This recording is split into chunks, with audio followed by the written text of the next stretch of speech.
Por favor, vamos a abrir la palabra en Filipenses el capítulo 2.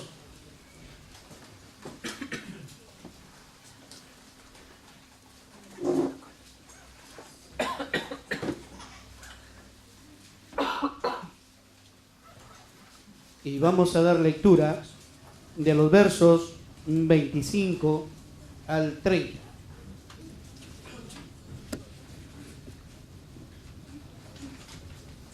Dice así la palabra: Mas tuve por necesario enviaros a Epafrodito, mi hermano y colaborador, y compañero de milicia, vuestro mensajero y ministrador de mis necesidades, porque él tenía gran deseo de veros a todos vosotros, y gravemente se angustió, porque habíais oído que había enfermado, pues en la verdad estuvo enfermo a punto de morir.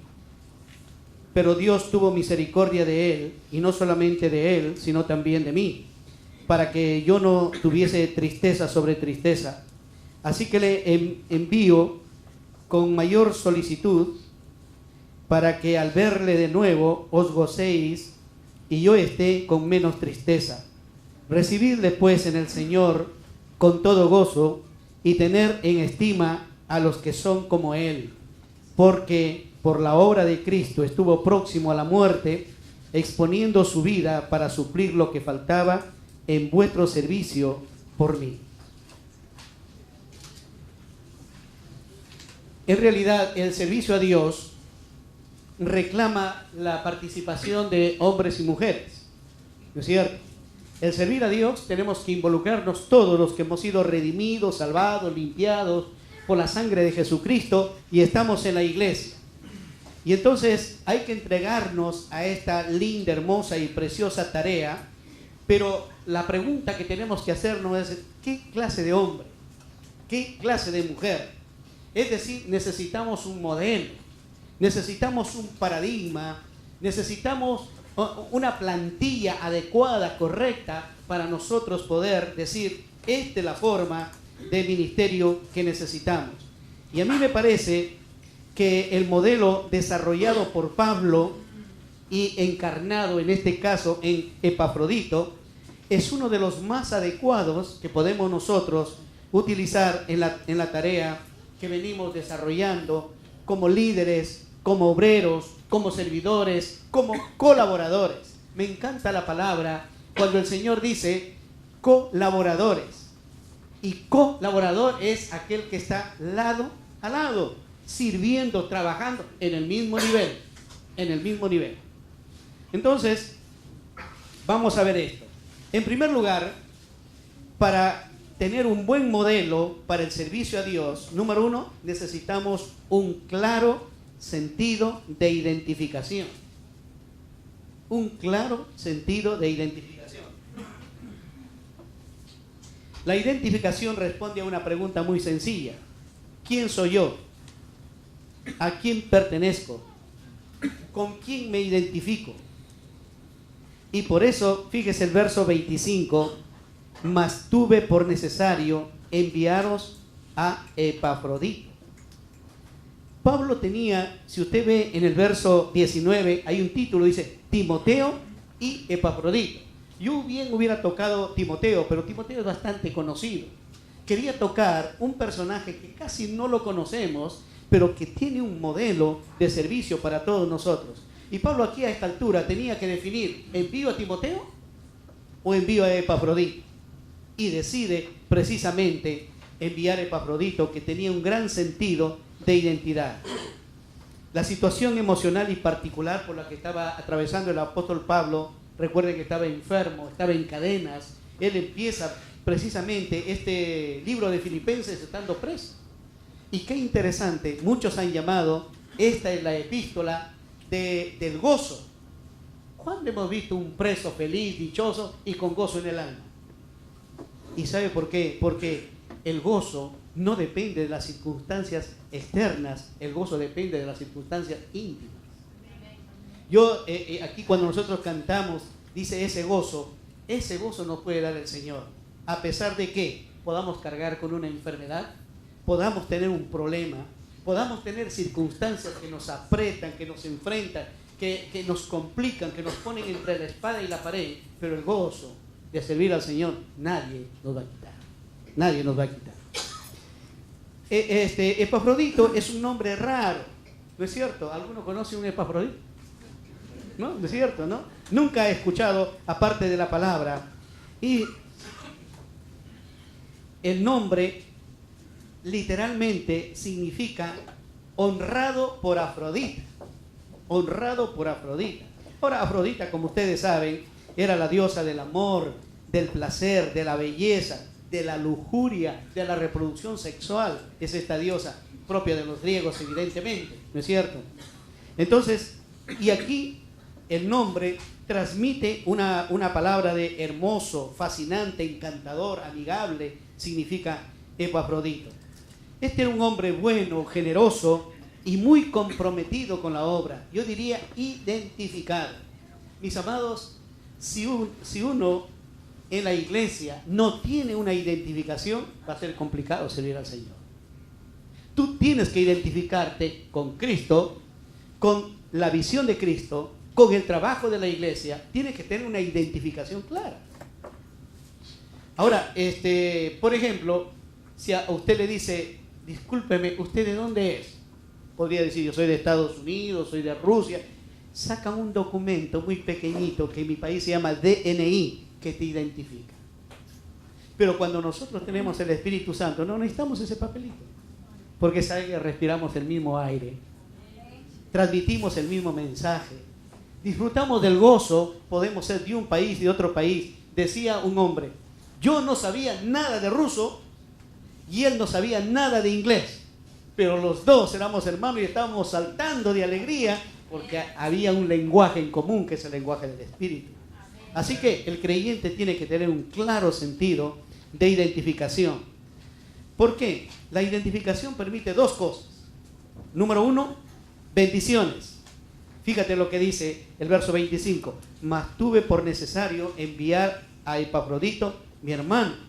Cuando Pablo hace esta descripción, está mostrando un profundo significado. Mi hermano. No solamente aquel que es el hijo de mi papá y mi mamá es mi hermano, sino ustedes son mis hermanos. Yo soy su hermano, si me consideran, por supuesto. ¿No es cierto? Somos hermanos en Cristo Jesús. Y Pablo lo dice claramente. Cuando dice mi hermano, está diciéndonos dos cosas. Tenemos el mismo padre y tenemos la misma herencia. ¿No es cierto? Porque los padres, los hijos comparten eso. ¿No es cierto?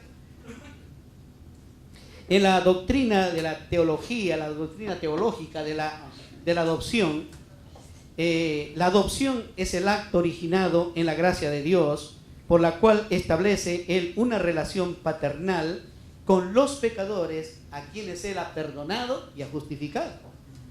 Claro, dice, mas aquellos que le recibieron, ¿les dio qué?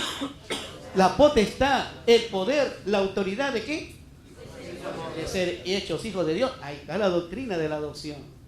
No es que yo sea hijo de Dios como Jesucristo, pero soy adoptado. Y por eso todos nosotros tenemos el mismo Padre, lo compartimos el mismo Padre. Entonces, aquí fíjese esa relación paternal que tiene. En Gálatas, si podemos ver el capítulo 4 y el verso 4 hasta el 7, mira cómo lo desarrolla Pablo de una manera tan clara. Gálatas capítulo 4, verso 4. Pero cuando vino el cumplimiento del tiempo, Dios envió a su Hijo, nacido de mujer y nacido bajo la ley, para que redimiese a los que estaban bajo la ley, a fin de que recibiésemos la adopción de hijos. Y por cuanto sois hijos, Dios envió a nuestros corazones el Espíritu de su Hijo, el cual clama, Abba Padre. Así que ya no eres esclavo, sino hijo. Y si hijo, también heredero de Dios por medio de Cristo Jesús. Ahí está. Por un lado, tenemos el mismo Padre y por otro lado, tenemos la misma herencia. Compartimos la misma herencia. Esta es una bendición muy grande que no tiene que ver con el deseo de algunos de nosotros, con el anhelo de algunos de nosotros. Esto es lo que recibimos por haber venido a Cristo Jesús, por la elección que hizo Dios de nosotros. Y qué lindo, Romanos lo desarrolla tremendamente esta doctrina, ¿no? Cómo hemos sido elegidos. En segundo lugar, tenemos la misma herencia. La Biblia dice, no deben atesorar los hijos para los padres, sino los padres son los que atesoran para los hijos. Segunda de Corintios, por si acaso, 12, 14. Hay varias maneras de mostrar que somos herederos, pero voy a señalar solamente 2 versículos. El versículo 7 de Gálatas 4, que ya lo he leído, así que ya no eres esclavo, sino hijo, y si hijo, también heredero de Dios por medio de Cristo. Y Romanos, que no lo voy a leer por razones de tiempo, pero puede anotarlo, capítulo 8, versículo 17, la primera parte. Entonces, aquí hay un gran sentido de identificación cuando Pablo le llama a Epafrodito mi hermano. En otras palabras, está diciendo, compartimos los mismos derechos, porque somos adoptados. Compartimos los mismos beneficios, porque tenemos la misma herencia. Pero el verso 25 nos permite disfrutar también de las bendiciones. Por eso también las bendiciones contraen responsabilidades. Si yo el próximo año voy a cumplir 30 años pastoreando la iglesia donde el Señor me ha puesto, déjeme decirle, yo le digo a mis colegas que son más jóvenes que yo, hermanos, estamos avanzando en el tiempo y por lo tanto nos vamos haciendo más viejos. Pero en mi sentir, en mi corazón, yo voy quedando, se va tamizando 2 sentires en mi alma. El primero, una profunda gratitud. Tantos años el Señor ha usado nuestras vidas, nuestros ministerios, y eso solamente el Señor lo puede lograr. Hay personas que son calificadas para determinados trabajos, pero no están toda la vida en ese trabajo. A veces cambian de trabajo, van a otro trabajo y a otro trabajo. Pero meterse en el ministerio, creo que soy el único caso en el Perú que empecé en una iglesia y si el Señor me permite voy a terminar en esa iglesia. Y voy a terminar, ojalá, de la mejor manera.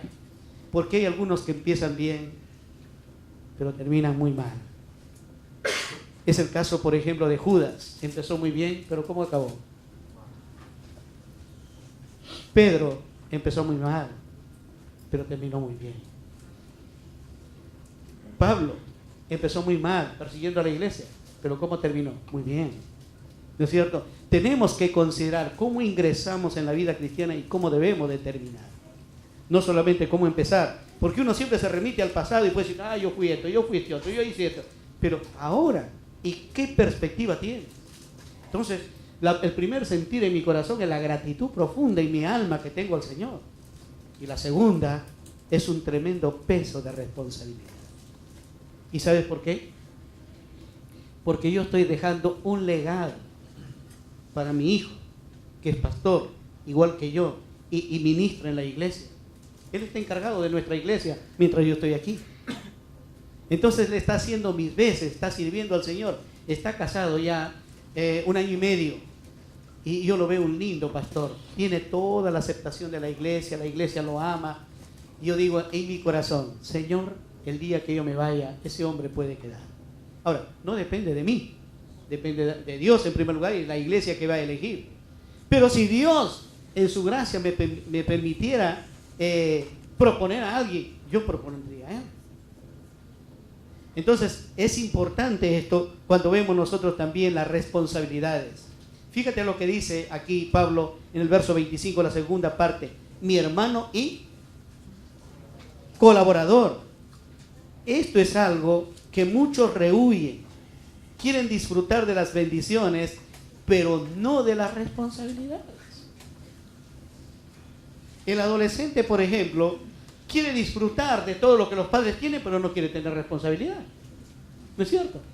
¿Te acuerdas que el hijo pródigo, cuando le pide a su padre, le dice, mira papá, ya, parte de la herencia que me corresponde, yo necesito libertad? ¿Cómo vas a pedir, hijo, eso solamente cuando yo voy a morir, tengo que dejar? Papá, a la corta o a la larga esa herencia va a ser mía, pártelo nomás.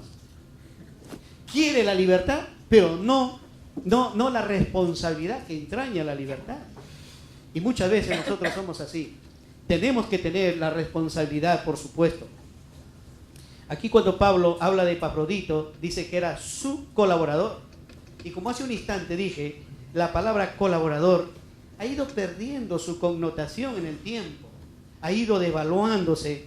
Muchos al oír esta palabra colaborador como un sustantivo o colaboración como adjetivo, y vamos a recoger una colaboración, uno está orando y no hay nadie.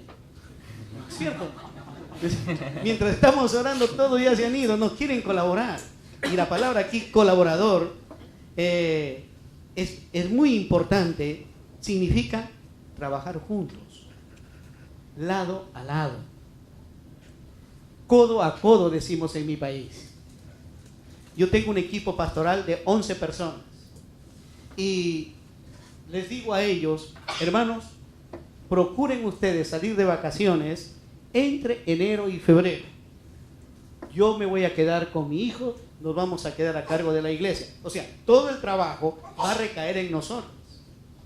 Y yo tengo un sumo placer en decirle, mi hijo se llama Daniel, le decían desde niño Danicho por Daniel, y por último se ha quedado con Nicho, solamente Nicho le dice, ¿no? Él es vocalista de una banda de música y misionera que se llama Corban. Si ustedes entran en www.corban, van a verlo a él cantando, tiene ya varios CDs que han grabado, todos los años van por Sudamérica, Centroamérica, el próximo año estarán en el Canadá unas 3 o 4 semanas, y Dios le ha bendecido, y sabes el placer que yo tengo, le digo, Nicho, nos quedamos los dos, predicamos un domingo tú, un domingo yo, ¿qué te parece? Ya papá me dice, ese es un colaborador, tener la responsabilidad de alimentar a 1100 personas en 4 cultos que tenemos el día domingo, no es cosa fácil. Yo termino, hermanos, desgastado con mi garganta, que ya no quiero hablar nada, y justo la esposa quiere hablar conmigo.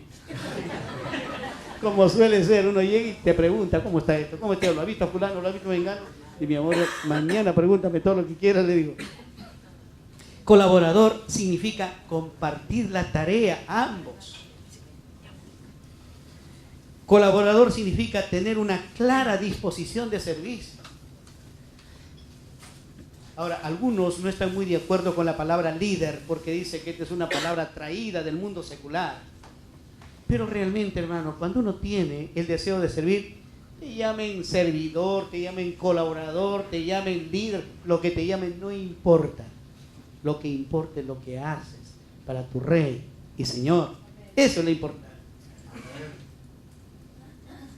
Así que trabajamos todos, ¿no es cierto?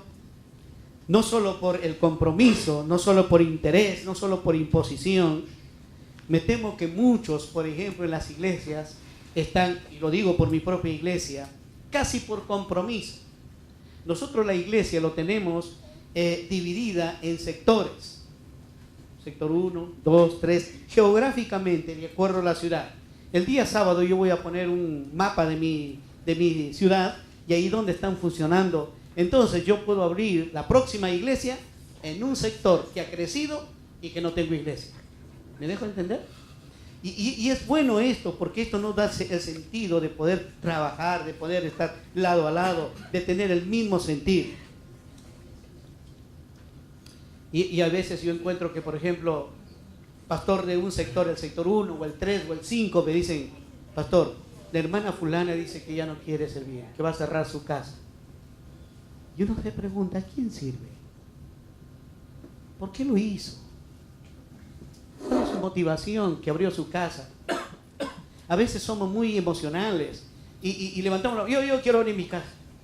Hermano, tener la casa abierta para el Señor es un tremendo privilegio. Mi casa siempre estuvo abierta. Mis hijos, este hijo que está en la Argentina, tenía la particular manera de tener una célula que crecía 3 veces por año, se dividía, o sea, se multiplicaba, porque crecía.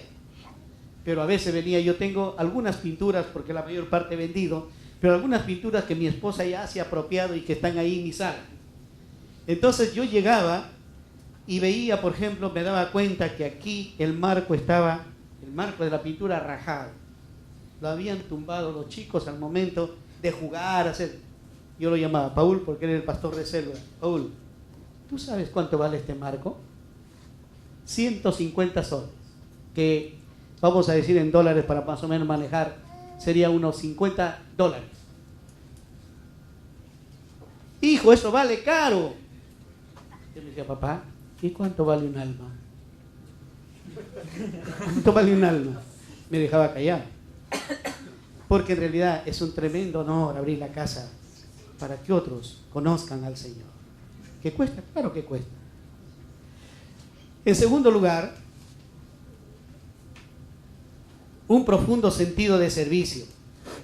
Así como la identificación responde a la pregunta de quién soy, a quién pertenezco, a qué familia pertenezco, etc. El sentido de servicio responde a una pregunta: ¿qué es lo que hago y cómo lo hago? Qué precioso el verso 25, cuando uno lo lee completo, dice: mas tuve por necesario enviaros a Epafrodito, mi hermano y colaborador y compañero de milicia. ¿Sabes lo que decía Pablo? Mira quién era Pablo. Y él decía: ¿saben qué? Epafrodito y yo, los dos estamos sirviendo igual. Eso es lo que decía Pablo. Esto implica que tanto Pablo como Epafrodito lo tenían muy claro. Número uno, la naturaleza del servicio. La naturaleza del servicio. Porque aquí dice la palabra, la expresión compañero de milicia. Pablo está usando aquí, como todos sabemos, un término militar. Milicia viene de militar, que nos da el criterio y el concepto cabal de lo que significa el servicio al Señor. Es decir, pertenecemos a un mismo cuerpo. Mensaje del día domingo, ¿cierto? Pertenecemos a un mismo cuerpo. Estamos enrolados en un mismo ejército. Hay un solo capitán y ese es Jesucristo. Todos los demás somos soldados rasos. Todos los demás estamos sirviendo. Tenemos un solo jefe. Mi hermano con quien servimos no es ni más ni menos que yo. Vuelvo a mi ejemplo del anterior tema. En la iglesia todos estamos aprendiendo. Tú puedes tener 20, 30 años en la iglesia. Estamos aprendiendo. El único experto es el Espíritu Santo. Él es el experto. De Él tenemos que aprender. De Él tenemos que escuchar. Y conforme Él nos indique tenemos que hacer. Entonces, esto es importante para nosotros. La milicia demanda discernimiento. Discernimiento. Es decir, saber cómo andar. ¿Tú has visto alguna vez un militar descuidado? Que está durmiendo ahí, su fusil a un costado, su metralladora a un costado y él durmiendo. Discernimiento para saber cómo andar. Y también la milicia dice que tiene que darle satisfacción al jefe. El Señor debe estar contento con nuestro trabajo. Yo tengo la particular manera de que cuando me meto en la cama cada noche, procuro evaluar lo que ha sido el día.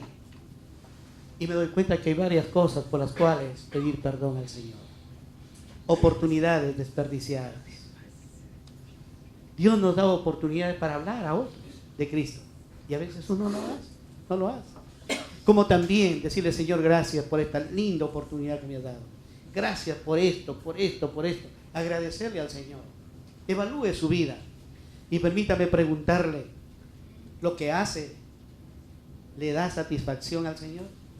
¿El Señor estará contento con el ministerio que estamos desarrollando? ¿O lo estamos haciendo así nomás? No creo. Pablo dice en 2 de Timoteo capítulo 2 verso 4: ninguno que milita se enreda en los negocios de la vida. ¿A fin de qué? De agradar a aquel que lo tomó por soldado. La naturaleza de nuestro servicio nos da cuenta que todos los líderes somos compañeros, somos colaboradores, estamos en el mismo nivel. En mi país hay una expresión para alguien que está muy cerca de uno, casi haciendo lo mismo, le decimos: es yunta. No sé si se acuerdan los peruanos. Es mi yunta, dice. Es decir, y se acuerdan ustedes, la yunta es la pareja de bueyes. Es la pareja de bueyes que están arando o que están trillando alrededor de la era. Generalmente, al buey mayor, de mayor experiencia, lo van a poner en la parte interior. ¿Por qué? Porque el más joven va a querer escapar, el otro lo va a jalar. Este va a querer avanzar o retrasar, el otro va a marcar el paso. Y qué lindo es en la iglesia cuando estamos trabajando en yunta, en compañerismo con alguien más nuevo. Yo defino el paso. Una vez me encantó que mi hijo, yo salía para una campaña en el centro de nuestro país Y él, después de haber abandonado sus estudios de arquitectura un año, y después dijo, voy a volver a la universidad, pero quiero estudiar Derecho, y estudia un ciclo y dice, no quiero. Y yo no sabía por qué, y entonces él me dice un día, papá, Dios me está llamando al ministerio. Sinceramente yo no lo creí.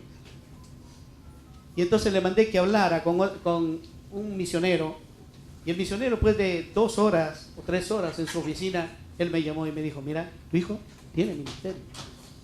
Y después de eso me encantó que él me dijera, papá, yo sé que vas a ir a una campaña, ¿me permites acompañarte? Y nunca me habían dicho así, ninguno de mis hijos. Y le pregunto, ¿por qué quieres ir? ¿Y sabe lo que me dice? Quiero ver cómo te preparas para la campaña, qué tiempo tomas para orar y cómo tienes que hacer para predicar. Ya, perfecto, vamos. Y me fui con él para que aprendiera. Hermano, estas experiencias en el servicio son muy valiosas. Déjame decirte, a quién discipulas, con quién estás cerca trabajando en determinado ministerio, nunca se va a olvidar.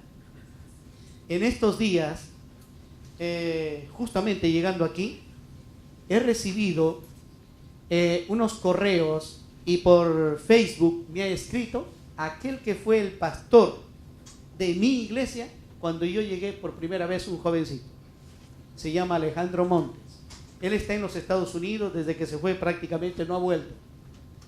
Y él me hizo recordar varias cosas y me dijo, ¿te acuerdas aquella noche que estuvimos orando en tu casa y tuvimos una visita del Espíritu Santo? Yo no lo recordaba. Y él me decía, ahí estaba tu hermana Zoila, tu hermana María, estaba Pepe Chávez. Y yo tuve que salir rápido porque vino tu papá y te iba a resondar. ¿Qué hacen ahí ustedes metidos? Mi papá no era creyente. Pero qué lindo esto, hermanos, que cuando uno está en las cosas del Señor y tú tienes gente haciendo lo mismo para el Señor, tratando de agradarle a Él, eso es muy lindo. Tener un compañero. Segundo, el compromiso en el servicio. Fíjate lo que dice el verso 26. Porque él, o sea, Epafrodito, tenía gran deseo de veros a todos vosotros. Mire las palabras que Pablo está utilizando aquí. Cómo define el compromiso que tenía Epafrodito. Él tenía gran deseo. Cuando usted participa en el ensamble, en la música, en una lección, en la escuela dominical, en la academia bíblica, ¿usted tiene el deseo y la pasión de enseñar? Yo recuerdo que he trabajado, en mi iglesia estuvo Ernesto Clasen. Seguramente algunos lo han escuchado. Él está ahora en Madrid. Es un excelente maestro de la palabra. Y está cerca de ustedes. Cuando tengan oportunidad, tráiganlo acá. Él trabajó conmigo. Y cuando estábamos juntos, yo pertenecía a su cuerpo pastoral, él nos llamaba para orar. Y él cómo oraba, tomado de la mano de otro pastor y la mía, y nos decía lo que teníamos que hacer en el ministerio. Yo no lo puedo olvidar eso, por ejemplo. Eso ha sido la forma como Dios me ha instruido. Este hombre tenía ese deseo en el servicio. Tenía deseo de veros. Hay alguien que quiera... Tú sabes que para que Pablo mande a Colosas a este hombre para mirar, para ir a verlo a ellos, tomaba tiempo, hermanos. Ahora tú tomas un avión y estás en 1 hora aquí, de Madrid aquí. ¿Tú sabes cuánto tiempo tardó Pablo de ir de ciudad en ciudad, esperar que el barco venga, estar parado muchas veces en esos ¿cómo se llama? Puertos, lleno de ladrones, lleno de personas de mal vivir, como han sido siempre los puertos, complicados en la vida, esperando que el barco pase para que lo lleve. Encima el barco naufragado. Entonces, ¿quién va a querer ir ahí? Pero él dice, él tenía gran deseo de veros a todos vosotros. Un gran deseo. Yo no he encontrado un pintor que haya tenido tanto deseo de vivir como fue Vincent Van Gogh.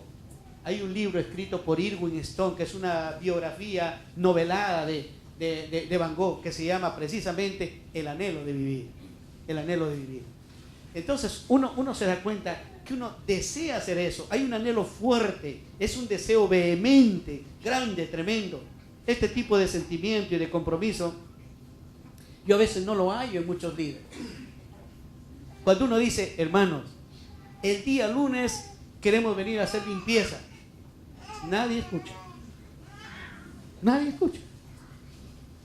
Decía un maestro, en mi país, el carro que recoge la basura pasa, toca una campanita. Entonces toda la gente sabe y sale a su puerta a dejar la basura. Los que venden helados, que son los Donofrio, que son los más ricos, tienen una cornetita. Entonces nosotros los padres ya sabemos que cuando suena la campana, ninguno de nuestros hijos escucha. Pero cuando suena la corneta, papá, los helados, papá, todos oyen. En el ministerio, ¿cómo es? ¿Escuchas la campana? ¿O solamente escuchas la corneta de los helados? Mis amados, discúlpame la expresión que voy a usar. Debemos pelearnos por servir al Rey. Hay una dignidad demasiado grande de servir al Señor. Hay un tema, una canción, no sé si lo cantan aquí, dice, lo mejor de mi vida, ¿no es cierto?, te he dado. Yo no puedo escuchar esa canción. Me trae muchas lágrimas de gratitud. Porque, ¿sabes? Puedo decir con mucho cariño que lo mejor de mi vida se lo he dado al Señor. Nosotros tenemos que ser como una vela que mientras se va consumiendo, sigue dando su luz. Eso es un compromiso con el Rey, con el dueño del universo, con aquel que tiene una dignidad muy grande y que es un privilegio enorme de que se haya fijado en nosotros. A veces yo hago comparaciones y digo, Señor, ¿cómo es que me llamaste del mundo primero a tu iglesia? Y de tu iglesia me distingues para ser pastor. Es demasiado, demasiado. Los que conocen a mi familia saben que me casé con esta mujer, con Ina, que trabajaba, que sabe de música. Mi hijo Daniel toca batería. Mi hijo Paul dirigía el culto. Mi hija estaba metida en el ensamble. Minutos más tarde mi esposa iba a cantar una especial. La hermana ahí me preguntó si sigue cantando. Y luego yo iba a predicar. Y yo allá parado y llorando y diciendo, Señor, esto es demasiado. Demasiado. Toda mi familia sirviéndote, Señor. Gracias, gracias, gracias. Porque conozco pastores que pueden estar muy lindos trazando la palabra, pero sus hijos, ¿dónde están? Pero su familia, ¿dónde están? Y así que si nosotros tenemos eso, nunca reste la posibilidad. Nos hemos dado cuenta en mi iglesia que muchos padres niegan que sus hijos sirvan al Señor. Mi hijo Daniel lo puse como pastor de adolescentes hace 2 años. Había 25 adolescentes. Hoy día tiene 135 adolescentes en 2 años. Y tú sabes lo complicado que es ser pastor de adolescentes. Porque la edad más tirante, más conflictiva, la edad en que ellos manifiestan su rebeldía y a veces se enfrentan con el padre. Antes uno a un niño le dice, hijo, vamos a la iglesia. Ya, cámbiate y vamos. Ahora el adolescente de 10 años dice, ¿a la iglesia para qué? ¿Por qué? Así que porque tú vas, yo también tengo que ir. Así te dicen en mi país. No sé cómo es aquí, pero en mi país es así. Y no van. Algunos padres, ¿sabes lo que hacen? Van y hablan con Daniel y le dicen, pastor, no puede venir mi hijo porque el lunes, estamos hablando del sábado, el lunes tienen examen. Y cuando sus hijos ya entran a la universidad y lo pierden, esa hora viene el pastor, ¿qué hago con mi hijo? No sé, ve tú lo que haces. Han negado la posibilidad de servir al Rey y al Señor y están metidos en cualquier cosa. Si tus hijos te piden servir al Señor, dale su tiempo, que sirvan al Rey. ¿Qué grado de compromiso tenemos nosotros aquí como servidores del Señor? ¿Un compromiso liviano, superficial, más o menos, o realmente un compromiso profundo? Yo espero que sea profundo. Y por último, mira el riesgo que se corre en el servicio. Dice el verso 26, gravemente se angustió porque habíais oído que había enfermado. El servicio a Dios no es un juego, no es un pasatiempo. El servicio al Señor no es una preferencia. A veces el servicio a Dios entraña tristezas, soledades, incomprensiones. Hace varios años atrás yo era el director general de ministerios en mi país, de la Alianza. Es decir, tenía que evaluar a todos los pastores. Y me di cuenta en ese ministerio que a veces la autoridad llega cuando ya no hay nada que hacer. Y yo decía, ojalá alguien hubiera tenido este hermano, este pastor que está ahí en la sierra o está en la selva o en algún pueblo joven de las grandes ciudades. Alguien hubiera tenido que le diga, hermano, estás haciendo mal, corrígete, eso no es bueno, eso no es justo delante del Señor, cambia. Pero a veces llega la autoridad para cortar. Entonces, en mi ciudad, yo reunía a los pastores, principalmente aquellos que han sido de mi cuerpo pastoral y ahora dirigen una iglesia. El pastor de América Sur, al pastor de Noroeste, al pastor de Quintanas, al pastor de Chepén. Y le dije, mira hermanos, en este cargo me he dado cuenta que la autoridad llega a veces para cortar cuando no ha tenido la oportunidad de ayudar, de prevenir, porque mejor es prevenir que curar, ¿no es cierto? Es mejor prevenir. Reunámonos para que nosotros nos pastoreemos, nos cuidemos, nos preguntemos, ¿cómo estás? ¿Cómo te va? ¿Estás bien? ¿Sientes alguna necesidad? ¿Estás pasando por alguna prueba? ¿Cómo puedo ayudarte? Entonces, ¿sabes lo que decían algunos? Mira, quiere reunirnos porque él quiere ser presidente de la convención. Y no importa que digan eso. Reunimos ahora, mensualmente, tenemos un desayuno. Una vez al mes. El último miércoles de cada mes hay un desayuno. Puede ser en mi iglesia o en la otra, donde todos los pastores nos reunimos. No solamente para tomar el desayuno, sino para un buen tema que nos desafíe, que nos corrija, que nos exhorte, que nos anime para seguir en el camino del Señor. Yo estoy contento. 2 veces me han postulado para ser presidente de la región. No he aceptado porque confirmaría lo que ellos dijeron. No lo necesito. Yo estoy casi de salida. Ellos que están más jóvenes necesitan ir asentándose en el ministerio. Pero también el servicio al Señor te expone a habladurías, a envidias, a sospechas. Cuando ingresé al ministerio, estuve a las justas 3 meses en el ministerio y ¡pum!, a la cárcel. Te dije hace rato que nosotros usamos mucho el teatro. En ese tiempo yo me toqué con una obra escrita por un señor Luis Maldonado, colombiano, que escribe una obra que se llama Cuando llora un guerrillero. Y nosotros estamos en pleno proceso de guerrillas y de terrorismo. Entonces dijimos, vamos a hacer esta obra para ayudar a la pacificación del país.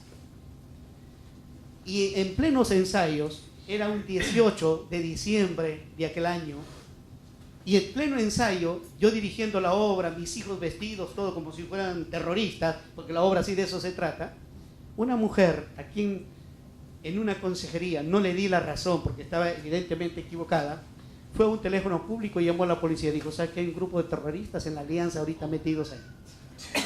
Vino una dotación de 5 patrulleros con gente muy pertrechada, armada, y como vieron adentro, vestidos obviamente con uniformes militares, pero con armas de madera. Con armas de madera. Ellos hicieron disparos para amedrentar. Ese día yo me fui a la cárcel. ¿Sabes qué? Acusado de terrorismo. ¿Cuántos días estuve ahí? 8 días. Es triste, ¿eh? Te digo que a nadie le deseo. El dolor que pasas, la angustia que tienes, es complicado. Esa noche le pregunté toda la noche al Señor por qué. El Señor no me respondió. Ya en la madrugada, como a las 6 de la mañana que no podía dormir, le dije, Señor, si tú no me vas a decir por qué estoy aquí, al menos dime para qué estoy. El Señor me dijo, bueno, hay que dar testimonio. ¿Te acuerdas de Pablo? Hay que dar testimonio. Todos los policías, todos los guardias que lo cuidaron a Pablo, estaban encadenados junto con Pablo, escuchaban 24 horas el Evangelio. Todos se convirtieron. ¿Te acuerdas del carcelero de Filipos? Esa es la oportunidad. Entonces, fíjate cómo son las cosas. El año 80, por esas cosas que tiene Dios, el azar determinó que yo sea miembro del jurado departamental de elecciones. Y me asignaron decimos ahí un PIP, que es Policía de Investigaciones, para mi custodia personal. durante ese proceso. Entonces era un comandante en ese tiempo, que cuando yo caí preso, él era general y era el encargado de terrorismo. Entonces cuando yo me enteré que él era, yo me alegré. Esa noche yo entré ahí preso, me tomaron la foto ya con mi traje de rayas y con mi número, parecido al hermano, así con el traje de rayas. Falta el número nomás, hermano. Entonces, ¿qué sucedió? Los jefes nunca vienen a las 7 de la mañana, llegan a las 10 de la mañana. Cuando él llegó y se enteró, me mandó llamar. ¿Y sabe lo que me dijo así? Hermano, ¿en qué estás metido? Yo le dije, ¿en qué voy a estar metido? En lo de siempre. Soy un siervo de Dios. Él me dijo, qué lástima, qué lástima. A las 7 de la mañana, de aquí el despacho ha salido, la fiscalía ya tiene conocimiento, no se puede hacer nada. Y por eso me quedé ahí, preso. La mujer, nosotros no sabíamos evidentemente quién, cómo,